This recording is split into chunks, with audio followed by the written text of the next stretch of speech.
The old timers will tell you one of the best things you can do for your fruit tree is prevent it from producing fruit in its first few years. It seems counterintuitive, doesn't it? But once you understand their reasoning, it'll make a lot more sense. Trees are energy conversion machines. They take nutrients and water from the ground and energy from the sun through their leaves. And they convert that energy to roots, branches, leaves, flowers, and fruit. Just like you budget your weekly paycheck, this Mahachinook mango has to allocate its energy to growing roots, branches, leaves, flowers, and fruits. But in the early years, we want the tree to focus on roots, branches, and leaves, so it will grow big and strong. That's why in nature we have to wait 10, 12, sometimes over 15 years before a tree produces its first fruit. Mother Nature is smart enough to know the tree needs to be big and strong. But fruit growers, we clone cuttings of already mature trees. See, we take a mature cutting like this and we fuse it into a seed-grown seedling.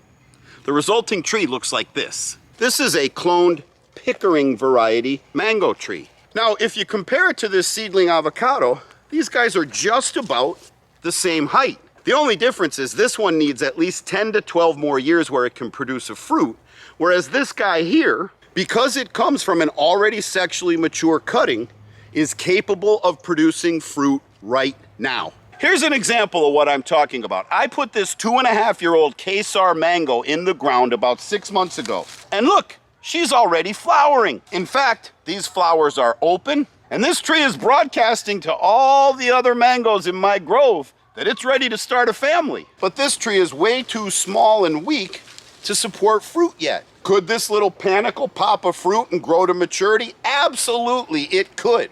But is it worth it? Behind me, you see my specialty mango section, and I just planted it out 6 months ago. I got my Kesar here. We got that Mahachinook over there. We got coconut cream. We got Julie. We got 019. We got lemon meringue, we got a Gary in the back, we got the Pickering. If I wanted to get maybe one fruit from each of them this season, I could. And then maybe next season I'll get 2, maybe 3. And then by year 5, I might be getting a 10 or a dozen fruit off of them. Or I could prune away this panicle of flowers so that the tree does not allocate its energy to fruit production. And it could then take all that energy it saves and devote it to root production, branch production, and leaf production to grow stronger, taller, and wider.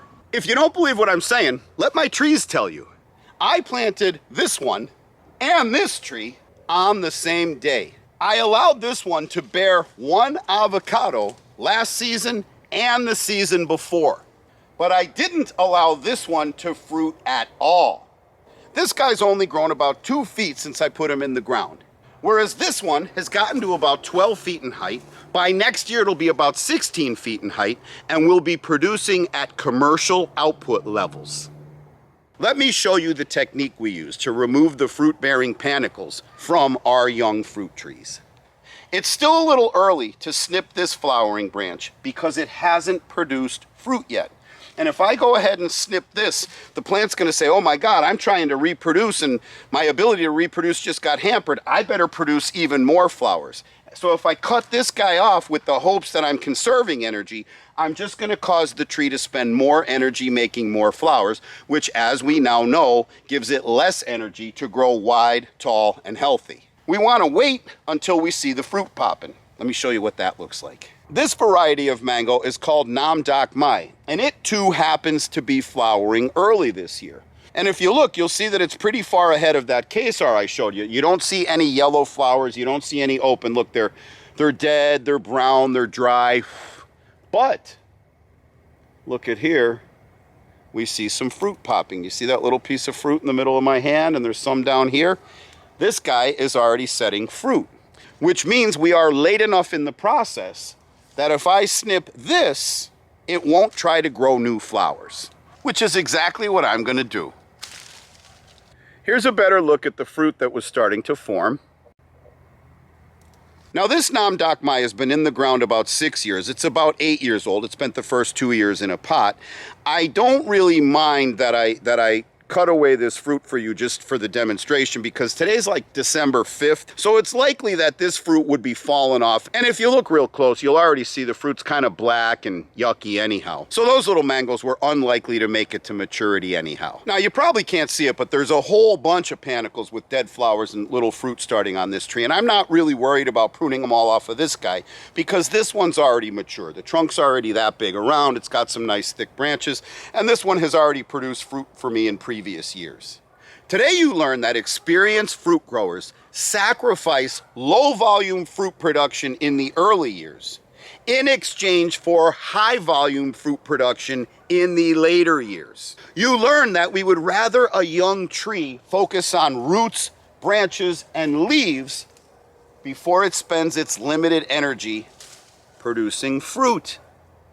You learn that letting a young tree produce fruit too early could damage the tree. And you also learn that the tree is likely to drop the fruit anyhow, so why bother wasting time on it?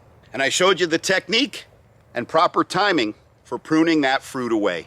Now these are just the facts. This is just science. But in life, there's also emotion. And I completely understand if you've got yourself a tree and you go outside and you see those flowers, and a couple weeks later you go out and you see them little pieces of fruit, it might be very difficult, maybe even impossible, for you to get out a pair of shears and prune them away. And if that's the case, don't worry about it. Leave the fruit and see what happens. Now, if you're someone who really doesn't care about all the details of growing and you just like to eat the fruit, get your fruit from us at guacfarm.com. GUACFARM.com. We've got avocados about 8-9 months of the year. We've got mangoes for the 3-month season that mangoes are available. We've got Monstera deliciosa, Mamey, Sapodilla, and we also have these hats and shirts. Now, I don't know if you can hear them crickets, but that means the sun's going down, which is my cue to lay on my hammock on the back porch and watch it get dark. So while I do that, you go to guacfarm.com and I will see you on the next video.